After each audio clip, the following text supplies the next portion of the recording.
Kejamnya persaingan usaha di pasar, omset toko sampai nol.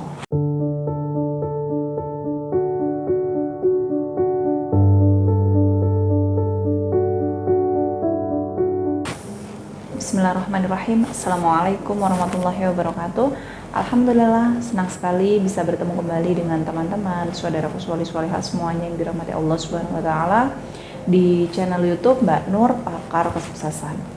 Karena kesuksesan bukan sekedar hanya seberapa kaya kamu, tapi semampu apa kamu membebaskan dirimu dari beban yang selama ini menggelayuti pundakmu.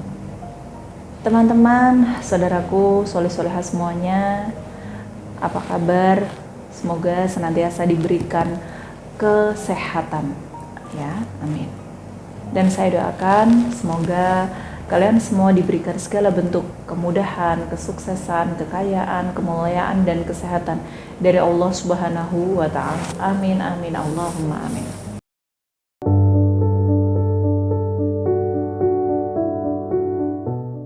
Sebagai seorang konsultan, apalagi saya sering bahas tentang rezeki, bisnis, dan usaha, pasti sebagian besar klien-klien saya di sini para pedagang, para pengusaha, para pahlawan yang sedang berjuang di jalan Allah untuk menafkahi keluarganya. Insya Allah, amin.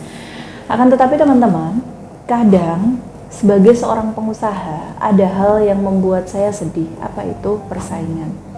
Ya, yang namanya usaha pasti selalu ada pesaing, pasti selalu ada yang namanya persaingan. Saya sedih, tapi persaingan yang bikin saya sedih adalah persaingan kotor, yaitu melakukan cara-cara keji untuk menghancurkan saingannya. Bisa saja dikatakan persaingan usaha yang model begini itu memang sangat kejam.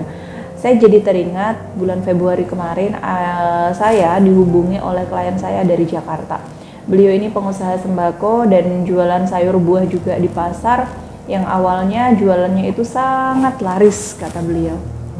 Ya, yang namanya pedagang sembako kan pasti banyak tuh ya orang yang kulaan di tempat kayak orang kulaan di tempatnya, kayak yang jual sayur-sayur keliling. Nah, belinya itu di tempat klien saya ini.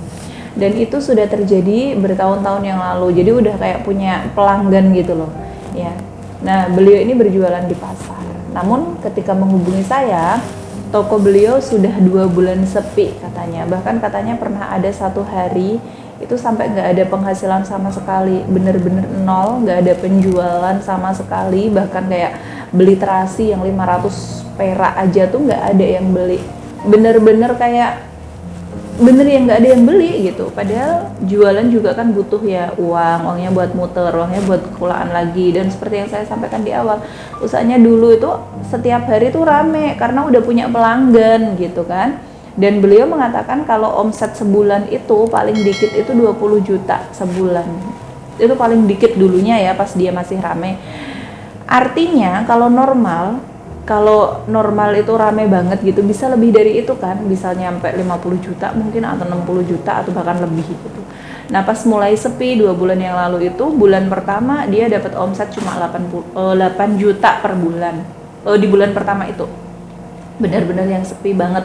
Sayuran dan buah-buahan tentu busuk karena nggak ada yang beli. Beliau merasa ada yang janggal karena pelanggan biasanya selalu datang, orang-orang di pasar juga kayak cuek gitu sama dia yang ada di tokonya. Karena curiga ada yang nggak beres, beliau menghubungi saya untuk minta solusi. Saya terima konsultasi beliau jauh-jauh dari Jakarta ke Semarang karena beliau maunya ketemu langsung dengan saya. Dan alhamdulillah ada kesempatan ketemu, ada rezekinya, dimudahkan oleh Allah. Beliau cerita panjang lebar. Yang awalnya pada saat pertama kali datang, saya lihat itu beliau kayak lesu, seperti merasa tidak ada jalan keluar, terus pokoknya kayak nggak ada gairah, nggak ada semangat hidup gitu loh. Tapi alhamdulillah di akhir sesi saya sudah melihat wajah beliau bercahaya, wajah beliau itu sedikit ceria, ada semangat lagi untuk mencari nafkah, untuk hidup, untuk kembali bekerja, percaya pada Allah. Dan saya bekali beliau dengan tasbih Nur Agnia. Saya katakan ke beliau untuk digunakan zikir wirid ya tertentu, ada amalan khususnya yang nantinya Anda gunakan di rumah dan saat di pasar. Jadi kalau di pasar lagi sepi atau lagi senggang, digunakan ya di sela-sela jualan gitu. Masya Allah, tabarakallah, nggak nyampe seminggu beliau telepon saya lagi. Beliau bilang, Mbak, alhamdulillah banyak lagi pelanggan saya datang, Mbak. Saya malah bingung, Mbak, ditanya sama pelanggan, kok sering tutup, Pak? Saya jadi kemarin dikira kayak kemarin-kemarin saya pindah. Mereka sangkain toko saya tutup. Ada juga yang bilang kayak saya sakit gitu atau apa, kok jarang berjualan. Astagfirullah, untung ketemu Mbak, dia bilang gitu. Beliau yang makasih terus gitu ke saya. Masya Allah, ini semua berkat pertolongan kepada Allah Subhanahu Wa Taala yang menolong hambanya karena tidak putus asa, selalu berikhtiar dengan hal-hal baik begitu. Barokahnya ada ya teman-teman dari zikir menggunakan tasbih Nur Agnia. Jika teman-teman mau dibantu terkait usaha, mau dibantu sama saya, boleh banget langsung hubungi nomor ini.